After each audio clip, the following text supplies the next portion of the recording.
Denis Bouchard, bonjour. Bonjour, bonjour Bruno, ça me fait plaisir d'être avec vous aujourd'hui. Merci d'avoir Merci accepté de mon cette invitation. invitation. Vous commencez bien ma nouvelle année, vous. Écoutez, je le disais dans le précède, là, ça fait un bon moment que je vous lis. Là, on arrive à arranger, synchroniser nos agendas pour que vous puissiez passer sur mon carnet. Un des derniers textes que vous avez publié m'a allumé de façon assez formidable. Et c'est que depuis un an, on entend parler du fameux projet de 2025 de la part des républicains aux États-Unis. On sait qu'il y a des républicains, puis même des gens qui ne sont pas républicains, qui sont de d'autres idéologies, qui ont travaillé là-dessus. C'est vraiment une vision conservatrice de l'Amérique.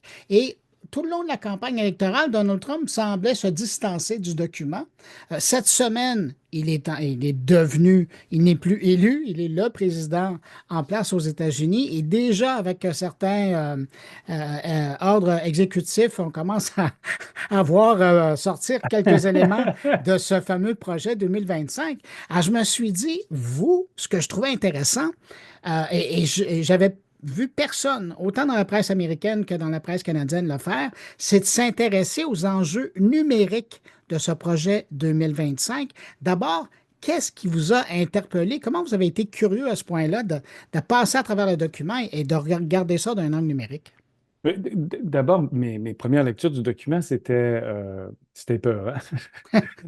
Et je ne pouvais pas concevoir une si grande proximité avec la politique d'un document de la sorte.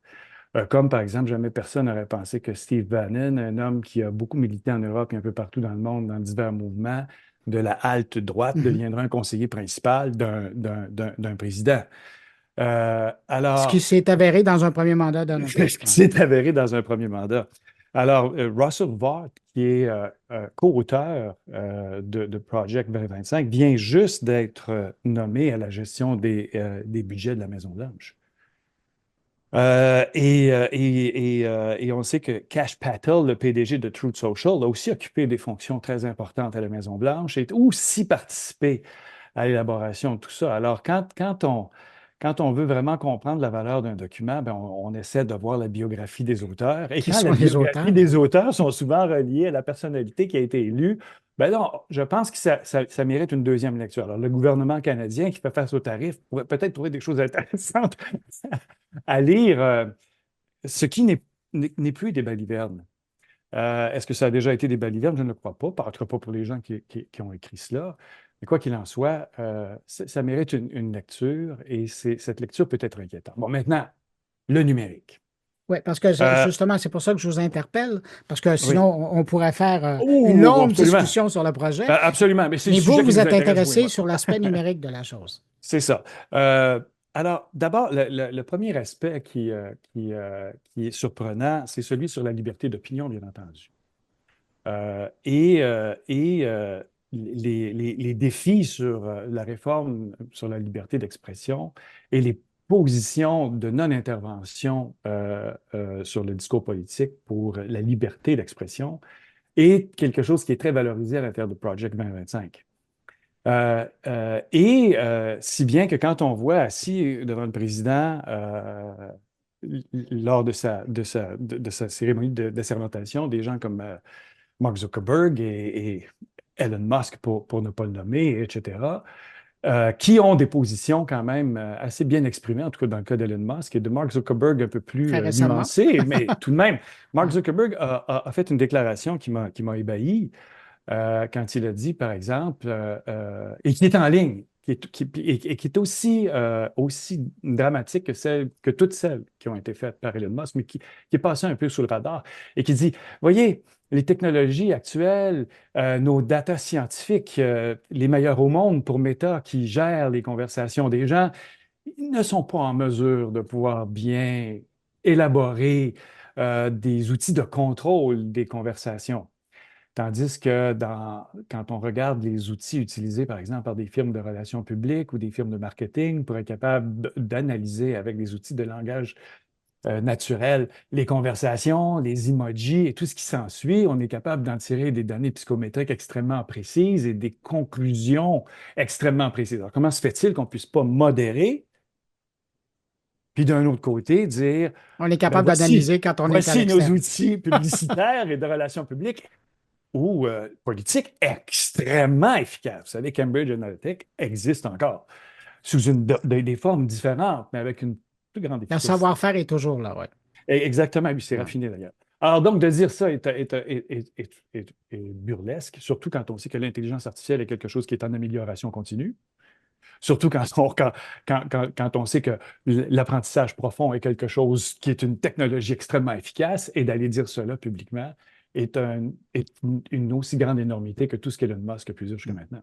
Mais là, ce qui est intéressant dans ce qu'on voit, c'est que c'est une chose de dire nous sommes pour la liberté d'expression et on verra où ça va nous amener dans leur vision. Mais on voit que cette semaine, Donald Trump a signé un ordre exécutif en disant je veux qu'on fasse enquête sur les années précédentes, sur l'administration précédente, pour voir quel contrôle a été exercé sur ces plateformes-là. Donc, c'est qu'on Oui, se dit. exactement. Et là, à ce moment-là, là, on essaie de reconstruire une preuve inverse de la preuve qui a été bâtie jusqu'à maintenant, en fait. Et tout cela ne fait que simplement étirer le temps et consolider peut-être un argumentaire qui permettrait de s'éloigner de tout ce qui a été établi jusqu'à maintenant, autant en Europe, soit dit en passant, au Canada ou ailleurs. Il y a des projets de loi qui sont en œuvre présentement pour s'adresser à la modération des discours dans les médias sociaux, etc. Ouais, mais M. Bouchard, si on met de côté la liberté d'expression, il y a aussi cette vision du numérique qu'ils ont dans le Oui, projet 2025 qui est quelque eh chose. bien, écoutez bien, d'abord, voyons-le comme la neutralité du net. D'accord? La, la, la, la, la première fibre de la neutralité du net sont les entreprises de télécommunications qui doivent, par mandat et par licence, autant au FCC aux États-Unis qu'au CRTC au Canada, étendre les moyens de télécommunication équitablement à tous les citoyens, avec le maximum d'efficacité pour tous les citoyens. Vous gagnez une licence, mais il y a des conditions qui sont attachées à cette licence-là pour distribuer pour Verizon, pour AT&T, pour Bell, pour Rogers, pour TELUS, etc. Et vous devez équitablement répartir un réseau solide. C'est comme, ça fait partie des lois, du droit du citoyen, et etc., etc., etc. Alors, cette fameuse approche qui est essentielle pour les citoyens, parce que maintenant, c'est l'éducation qui passe par le net, c'est des conseils en médecine qui passent par le net, c'est devenu un outil Tout passe. essentiel. Ouais. C'est comme si on disait à l'électricité, à des places, on va en mettre moins, puis à d'autres, on va en mettre plus. Tu sais. C'est un peu le même principe. Le contrôle sur la bande passante, c'est aussi le contrôle du dialogue, sur la rapidité du dialogue, sur la rapidité de la compréhension, sur la rapidité de l'échange. Or, dans certains quartiers, on peut dire moins de rapidité, ça donne rien que les démocrates jasent entre eux. J'exagère ici. C'est une grande image pour essayer d'expliquer l'importance de cette neutralité et de ne pas toucher à ces lois. Alors, si on se rappelle, Barack Obama, en 2015, a consolidé cette loi.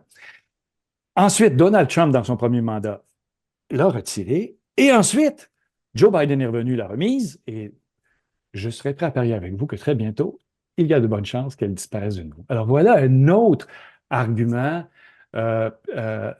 important sur l'influence que la droite peut avoir sur ce gouvernement. Et quand M.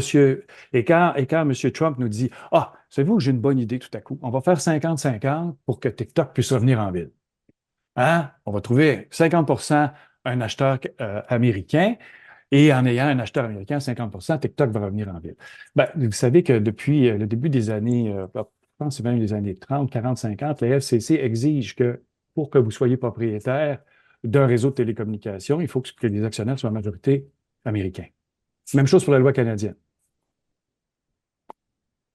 En fait, je pense qu'ici, il rebalance un argument qui pourrait être vraiment intéressant, mais encore une fois, c'est un pavé dans la mare. Ce que ça va faire, c'est que ça va gagner, tout le monde va gagner du temps avec ce type d'approche.